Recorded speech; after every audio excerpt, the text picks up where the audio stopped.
Hola, ¿qué tal? ¿Cómo le va? Muy, pero muy buenos días. Estamos en Mercado por Experto, la City por Dentro TV, su ciclo 2020, y le damos los buenos días a Gustavo Jorge Giraldi. Gustavo, ¿cómo está? Muy buenos días.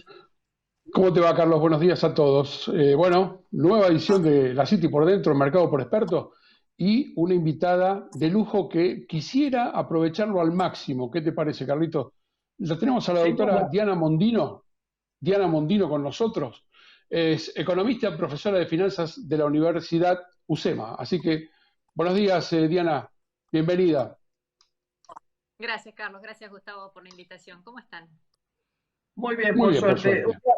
Es un placer realmente tenerte aquí junto a nosotros y no queremos desaprovechar nada para poder hacer la entrevista. Así que de entrada nomás te consulto. Hace unos días escribiste una nota donde hablaste de reiterados fracasos de la Argentina y de 200 años estando cerca del abismo. Como verás, o como puede ver el televidente, acá no hay distintivo de colores, porque en 200 años, hasta yo que soy daltónico, me di cuenta que pasaron de todo tipo de colores, ¿verdad? O sea, de políticos, de militares, bueno, y distintos partidos políticos. Ahora bien, fracasos y abismos, estamos hablando. ¿Vos pensás que con esto último que está pasando, estas últimas decisiones que dio el gobierno, vamos en un camino donde estamos cerca de las dos definiciones que dimos? Lamentablemente creo que sí. A ver, los fracasos es que Argentina tiene una población cada vez en proporción más pobre. Otros países han logrado crecer y desarrollarse y nosotros hemos perdido varias veces la oportunidad de hacerlo. Recuperamos un poquito y volvemos a caer en estos 200 años. El principal indicador es justamente la cantidad de gente que no logra mejorar o que sus hijos viven peor de lo que vivían sus padres o abuelos. Y yo creo que sí, que en este momento estamos de nuevo con serios problemas.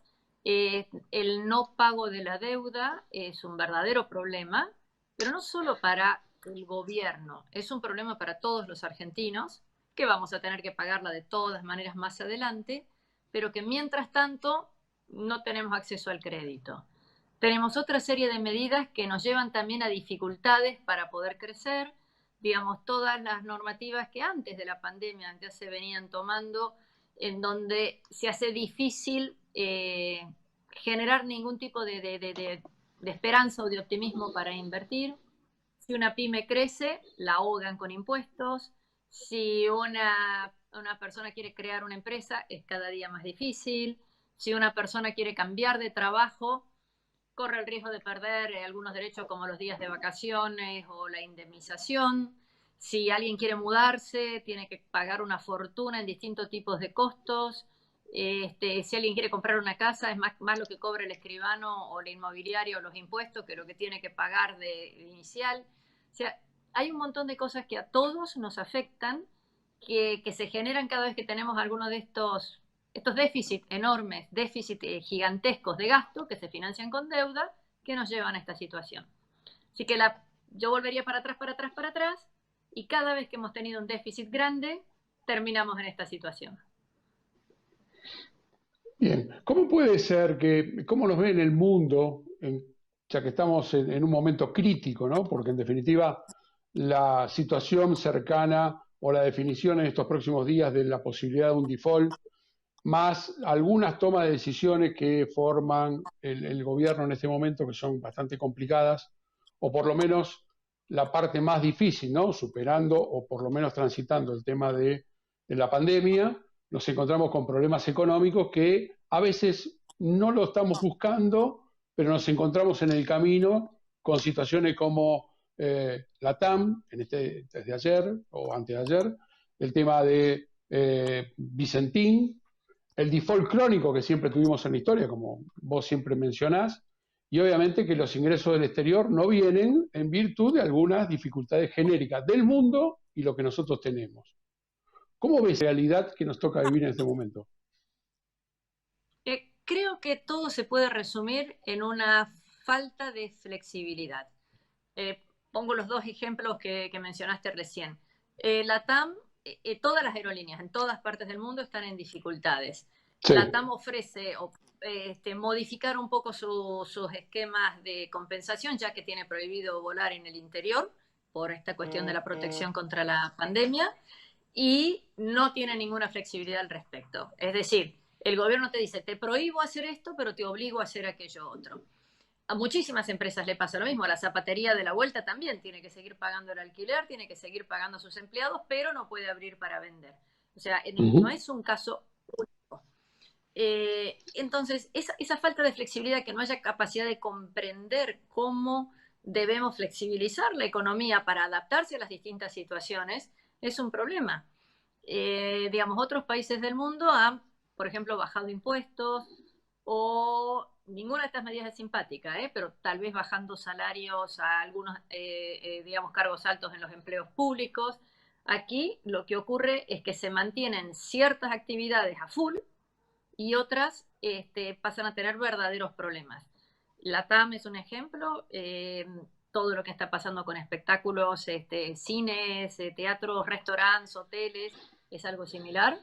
No me extrañaría que haya verdaderos problemas económicos a lo largo de todo eso. Lo que pasa es que no son nombres tan conocidos que uno los vea en los diarios, claro, pero está ocurriendo. Está ocurriendo. Y todo porque nos encorsetamos, porque no permitimos un poco de flexibilidad, porque exigimos que las empresas sigan trabajando como si no hubiera problemas, y al mismo tiempo no es que se les prohíba trabajar, se les dificulta trabajar de la manera que lo venían haciendo antes. Quisiera tomar un puntito que mencionaste, usaste la palabra mientras transitamos la pandemia. El mundo va a tener que aprender a convivir con la pandemia. No podemos esperar que se acabe, porque mientras quede en algo que es contagioso, mientras quede una persona entre los 7.000 y pico millones de habitantes del planeta que esté enfermo, podrá volver a contagiar a los demás.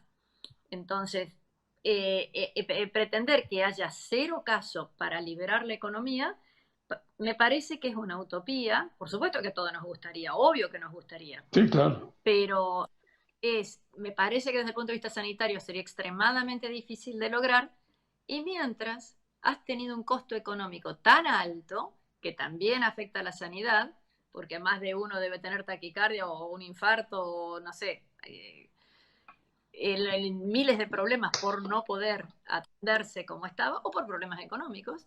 Déjame poner un ejemplo muy chiquito, muy chiquito, muy chiquito.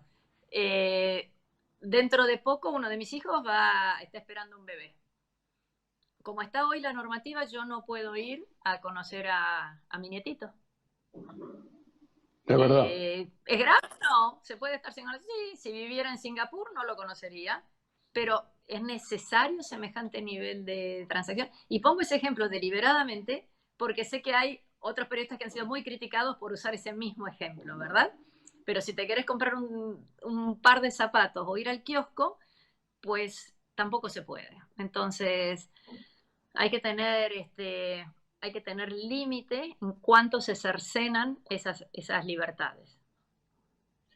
Me sumo de alguna manera a la alegría que debes tener por ser una próxima abuela, y también me sumo al lamento como abuelo, Gustavo también lo es como abuelo, de no poder tenerlos y poderlos abrazar a los nietos, que es un dolor inimaginable.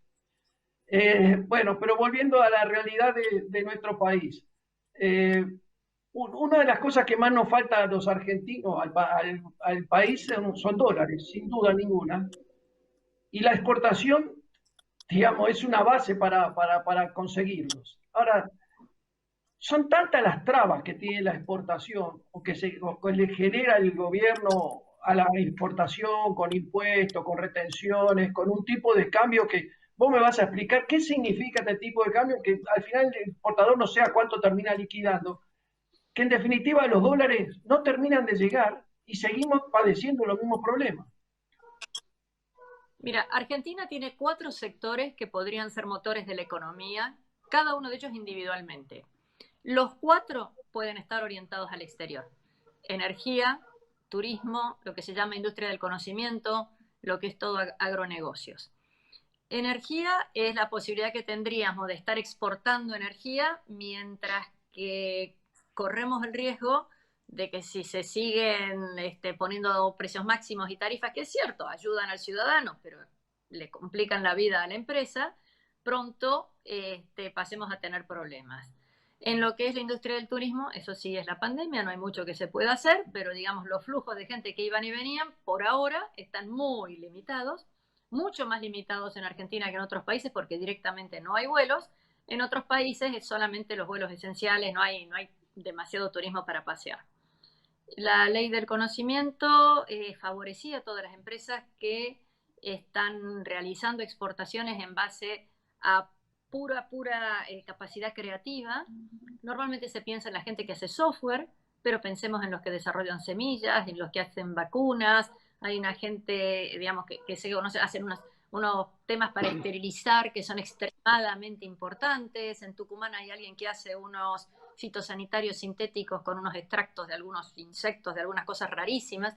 Todo eso está muy limitado en este momento. Tenía un marco jurídico, bueno o malo, que se ha suspendido, pensando que se iba a poner uno, ojalá mejor. El tema es que ahora están con un grado de incertidumbre enorme, diría mi marido, colgados del pincel, porque lo que había no está más y no sabemos lo que viene, cómo será. Entonces eso genera un montón de problemas. Y en la agroindustria también tenemos muchos problemas. Por un lado, es una industria a cielo abierto, depende del clima, está habiendo sequía bastante importante. Esa sequía ha hecho, por ejemplo, que el Paraná haya caído a límites francamente insospechados y que dificulta y encarece muchísimo el transporte, pero hay lugares que no se transportan por el Paraná y aún así están teniendo dificultades por el cúmulo de impuestos, por el tipo de cambio que está desdoblado y por las retenciones. Entonces, en este momento, por razones propias, o bueno, digamos que vienen del exterior, como es esto de la pandemia, que vienen, digamos, no previsto, no planeado, no deseado, los 4 motores que tenemos para exportar están con serias dificultades. Y déjame que comente una cosa. Vos mencionaste de divisas, que es un tema importante, pero hay otra razón mucho más importante para querer tener exportaciones. Y es que entonces vos estás teniendo no solamente tu mercado propio, el mercado de tu ciudad, de tu provincia, de tu país, sino tenés de mercado el mundo. Si vos podés vender más a más gente, mejor. Puede ser que además tengan mejor poder adquisitivo, no lo sé. Puede ser que lo que seguro es que hay más capacidad, más unidades, más cantidades que podrás vender que si vendieras en tu propio país. Entonces, aquel que consigue exportar, no todos, pero aquel que consigue exportar va a tener una empresa que puede crecer, que puede contratar gente. Además, cobren divisas. Además, pero hay muchísimos países del mundo que buscan exportar, aun cuando para ellos la necesidad de divisas no sea tan relevante. Y es sencillamente porque tenés un mercado muchísimo más grande. Aquí tenemos un doble error con respecto a las exportaciones. El gobierno intenta quedarse con la divisa dando un precio vil y además cercena la posibilidad de venderle a mucha gente. ¿Cómo va a crecer una empresa, un profesional? ¿Cómo vamos a contratar más gente? ¿Cómo vamos a desarrollar más tecnologías? ¿Cómo vamos a tener mejores procesos si no podemos crecer? Y todo eso nos lleva a la primera pregunta de Carlos, esto de los fracasos, bueno, que no logramos superar las barreras porque muchas de ellas son autoimpuestas. Nosotros nos inventamos nuestros propios problemas. Tal cual. Nosotros, así como vos lo decís, y no estamos protegiendo a las economías regionales, que son tan importantes en el interior, ¿no? Para nada. Y que esto No, ayudaría nada. muchísimo si estuviera abierta al mundo. Una pregunta y una frase que vos dijiste en una oportunidad respecto a el crecimiento. ¿Cómo hacemos para crecer? Y decís que estamos corriendo con un collar de melones colgado y esto nos dificulta muchísimo, ¿no? Es un poco, Sí, es un sí, poco sí. A así. ver, Es sí, genial, es totalmente. genial. O sea, le pido a los que nos escuchan que se imagine tener un collar de melones y que con eso pueda, pueda caminar, correr, bailar. ¿Mm? A No, pero es ver, muy ¿qué es? gráfico, por No es la... eso, ¿eh? Sí, sí, porque digamos, todo el mundo habla de una mochila de piedras, pero bueno, si te enderezas la mochila pesa, pero podés andar. Pero el collar de melones te dificulta los movimientos, no podés hacer. ¿Y cuál es el principal costo que tenemos en Argentina? Bueno, lo termino traduciendo en una sola frase, que es el costo del capital. ¿Qué es el costo de capital? Es la tasa de interés que vos, yo y el que nos está escuchando paga. Es el costo de oportunidad que tenemos. Si me pongo a trabajar en esto, dejo de cobrar el costo de oportunidad. Cuando hay un costo de capital muy alto, entonces todo lo que requiera mucho capital no se puede lograr, o tenés que tener un coraje, unas agallas o un mercado cautivo para poder animarte a meterte donde hay un costo del capital muy grande. No puedes comprar una máquina grande porque entonces la cuota que tenés que pagar por eso te la hace prohibitiva. Los países desarrollados tienen uno de los costos de capital más bajos del mundo. Y agrego algo que aunque sea, yo sé que es un poquito muy técnico, pero creo que la verdad es muy serio. El precio relativo de la economía más importante no es cuánto te cuestan las bananas en función de tu salario, es el costo del capital en función de los salarios. Si el costo del capital es muy caro, los salarios tienen que ser bajos. Eso es horrible. Eso es espantoso. Estás condenando a un país a que solamente haya gente que tenga salarios bajos. Si yo quiero hacer una zanja, con la mano tardo mucho, con una pala tardo menos, con una retroexcavadora lo hago en un momento. Y puedo hacer muchas zanjas. Y puedo trabajar para mucha gente haciéndole una zanja para todos. Es un ejemplo muy, muy simple, recoger la cosecha de lo que sea. En cualquier caso, tener un capital que lo haga más barato es lo mejor que puede ocurrir. Entonces, pongo otro ejemplo, en el transporte público, un autobús, un colectivo es una cosa muy, muy cara. Si costaran la mitad, podría haber el doble de colectivos, si total los que viajamos somos los mismos. Entonces, ese tipo de cosas son las que tenemos que tener en cuenta. Estoy simplificando, ya sé que hace falta otro chofer, que hay gastos de mecánica, que hay gastos de nafta, ya lo sé. Pero es una forma de explicar que, digamos, cuando vos tenés capital caro, no se puede crecer. Y un último ejemplo, no hay nada más igualador en una sociedad que el acceso al crédito. El que tiene una buena idea puede pedir un crédito o puede asociarse con alguien que lo tenga. Si no, solamente el que ya tenía dinero, porque lo heredó, porque lo encontró abajo de un felpudo, es el único que puede hacer un buen negocio. Entonces, eso hay que eliminarlo. Si yo quisiera poner un restaurante, tengo que tener la plata para el local, para todas las cosas. En cambio, si yo puedo obtener un crédito, puedo pedir ese dinero, hacer el restaurante, con lo que gane en el restaurante voy pagando el crédito. Nosotros pensamos que en Argentina en estos 200 años prácticamente hemos tenido crédito en forma muy esporádica. Cada 15 años tenemos 2 o 3 con acceso a crédito. Más o menos estadísticamente es así. Eso es muy, muy serio, muy serio. Pero si pensamos en nuestros abuelos o los inmigrantes, ellos tuvieron un acceso a crédito entre 1880 y después de la Primera Guerra Mundial. Se construyeron la mitad de las ciudades argentinas con casas hermosas que todavía existen. Y cuando mira, ¿quién dice esa casa? Y a lo mejor era una persona que tenía hoy un trabajo, una actividad, por la cual hoy esa misma actividad apenas le permitiría alquilar una casita bastante precaria para él y su familia. Diana, voy a tratar de unir dos cosas que dijiste tú hace poquito. Inclusive una creo que la dijiste ayer mismo. Porque parte de lo que estuviste hablando recién tiene que ver con tiempo. Porque la tasa de interés es tiempo, el capital es tiempo, el poder conseguir un crédito es tiempo. Y tú dijiste en un momento, el tiempo es caro. Primero. Y en segundo lugar, el tiempo es caro y lo voy a asociar con algo que tiene que ver con las pymes, porque me gustaría tocar un poquitito el tema de las pymes. Cuando dijiste, no quiero olvidarme, las pymes están tratando de atarse las zapatillas mientras corren. Para mí es imposible hacerlo. Así que tiempo y atarse las zapatillas para las pymes. ¿Cómo es esa conjunción? ¿Cómo la resumís? Bueno, realmente es extremadamente difícil porque la actividad que sea que tenían ha cambiado el panorama muchísimo en, bueno, los últimos 3 meses con esto de la pandemia, indudablemente, pero en los últimos 5 años hay vaivenes muy grandes que también nos han afectado. Entonces tenés que estar pensando en grandes cambios en el mundo. La venta por internet no era tan importante hace 5 años, no era tan importante hace 3 meses. El delivery prácticamente no existía, ahora es muy... Pero ¿cuántas empresas tienen un producto que se pueda comprar o entregar de esa manera? Porcentaje minúsculo. Tienen alguna actividad que se pueda canalizar de esa forma. Las formas de trabajar, muchos tenemos el privilegio de poder trabajar en casa, otros no. Ese es un cambio abrupto, de nuevo, que se ha dado. ¿Cómo hace una empresa para adaptarse a todo eso? Tiene poco tiempo, tiene que cumplir con un montón de regulaciones, un montón de normativas, un montón de permisos que se le exigen de todo tipo y variedad.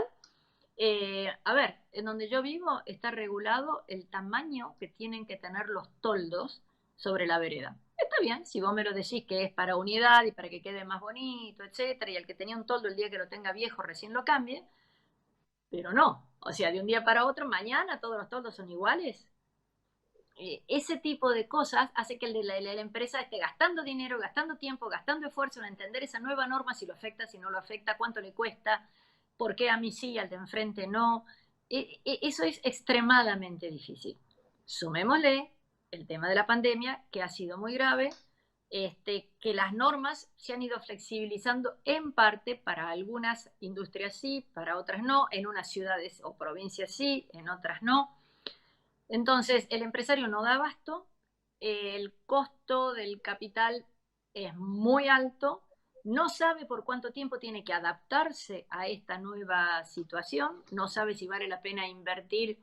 A ver, pongo un ejemplo, una cosa chiquita, estas cosas de acrílico, de plástico que se están poniendo en algunos lugares. ¿Vale la pena ponerla? O le pongo un nylon por ahora hasta ver cómo evoluciona el tema. Entonces, el empresario tiene que estar haciendo un montón de cosas, no tiene un equipo de recursos humanos, otro de finanzas, otro de desarrollo, tiene que estar haciendo todo al mismo tiempo. Le están cambiando las reglas de juego continuamente, en parte, de nuevo, repito, esta situación de la pandemia no prevista, y realmente no tiene una situación, no tiene cómo hacerlo. Y te agrego una cosita más, en parte por desconocimiento y creo que en parte por política. Cada cosa que se ha ido tomando respecto a la pandemia era por 10 días más, por 15 días más, hasta que pase tal cosa, y esto se va prolongando y no tenemos una certeza de cuándo puede ser. Si todos hubiéramos sabido el 20 de marzo cómo iba a ser la situación, muchas empresas dijeron, bueno, le doy a mis empleados los 15 días de licencia o 15 días de vacaciones por este tiempo. Porque esto va a durar poquito. Sigue durando, sigue durando, sigue durando. Si es empresario o persona que trabaja o lo que sea, tenemos familias, niños que van a la escuela, ¿cómo haces para trabajar y atender a los chicos al mismo tiempo y tenerlos motivados y hacerlos estudiar? Y la empresa a lo mejor tenía una cantidad de empleados que no van a poder volver a trabajar como antes porque sus hijos no van a poder volver a la escuela como antes. Son millones de incertidumbres. Repito, no son todas propias de Argentina. Son naturales, digamos, ¿no? No naturales, causadas por esta circunstancia internacional. Pero en Argentina estamos sumando todas las restricciones de todas partes del mundo. No estamos armando un modelo que nos permita decir, bueno, para allá vamos. Entonces, el empresario no solo se tiene que atar las zapatillas, sino que dentro de poco va a tener que agradecer que tenga zapatillas. La cantidad de empresas, chiquitas y grandes, porque hemos visto la TAM, bueno, los problemas de Vicentín, concesionarias de auto, Starbucks que cierra locales, o sea, no son solamente las chiquitas las que están con problemas, son todas.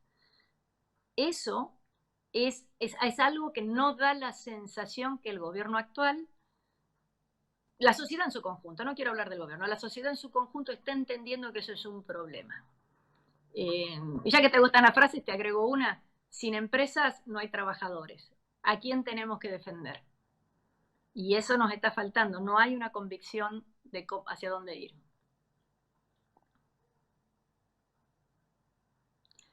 Se me cortó el sonido. ¿Me escuchás ahora? No, ahora sí. Sí, bueno, tanto me gustan las frases que escribís, las que escucho, que quiero terminar, le voy a pedir 1 minuto, 2 minutos al señor director, estamos pasados de hora, pero quiero resumir, porque queremos ser positivos a la hora de irnos y de terminar el programa. a veces pensamos que somos inviables, un país inviable. Y tú dijiste una vez, en este país no digamos no se puede. Entonces eso es, digamos, un mensaje de, dentro de todo lo malo, hay cosas que se pueden hacer y que los argentinos podemos. Bueno, ¿qué podemos hacer para poder remontar todo esto? A ver, tenemos el mejor país del mundo, o por lo menos el país en donde los que estamos tenemos que hacerlo lo mejor posible. Básicamente lo que cada uno tiene que hacer es cumplir cabalmente con su función. Hacer, lamentablemente se convirtió en un eslogan de político, pero digamos, hacer lo que hay que hacer. Cada uno que haga lo que tiene que hacer. La maestra que enseñe, la cocinera que cocine rico, el pintor que pinte bien, ¿no? Cada uno tiene que ser responsable de lo que hace, hacerlo bien, hacerlo rápido, hacerlo eficientemente. Con eso solo ya tendríamos una enorme cantidad. Simplemente pensar en la cantidad de empleados públicos que tenemos que no tienen una tarea asignada. No es culpa de ellos, ¿eh? Es del intendente que los nombró y los puso en un costado, les da unos pesos, pero ni siquiera les asigna una tarea. Entonces, yo creo que este país, eliminando regulaciones y con que cada uno trabaje, sí vamos a tener un enorme problema económico, pero vamos a salir adelante. Si algún día además, me das el gusto, se reduce el gasto público, mejor todavía. Y si además de reducir el gasto público, reducimos impuestos, mejor todavía. Pero empecemos por quitar regulaciones y que cada uno trabaje. No es echar gente, todo lo contrario, es que la gente que está trabaje. No es subir o bajar impuestos, no es eliminar cosas, sino que cada uno, que haya una regulación que tenga sentido. Con eso solo nos alejamos del abismo. Después ya veremos si nos desarrollamos, pero alejémonos del abismo. Perfecto. Buenísimo, ¿eh? Diana, la verdad que ha sido un placer. Yo te despido diciéndote lo siguiente. Mirá, seguramente te vamos a convocar próximamente, pero déjame decirte, abusando un poco de tu amabilidad, no pierdas nunca la capacidad de fabricar frases que nos hagan pensar y que sean tan elocuentes y tan gráficas para entender las cosas.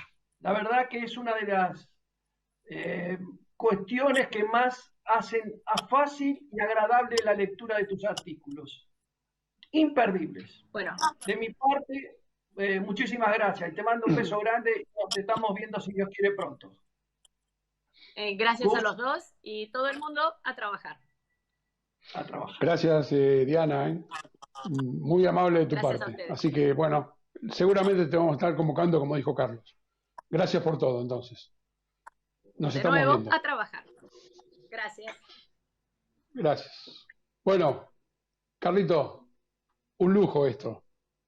Sí, ¿no? Sí, yo creo que sí. La verdad que sí. Yo creo que está todo dicho. Resumió todos los temas que estamos abocados ahora al país. Y bueno, creo que hay que despedirnos. El señor director fue demasiado generoso hoy con nosotros. Le pedimos 1000 disculpas, pero ameritaba la presencia de Diana Mondino para prolongarnos un poquito en el tiempo.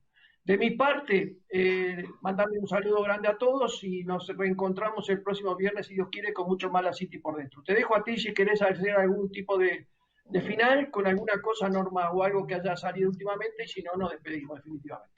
No, yo creo que me voy pleno de escucharla a Diana y de poder, sacar conclusiones bastante positivas para el futuro.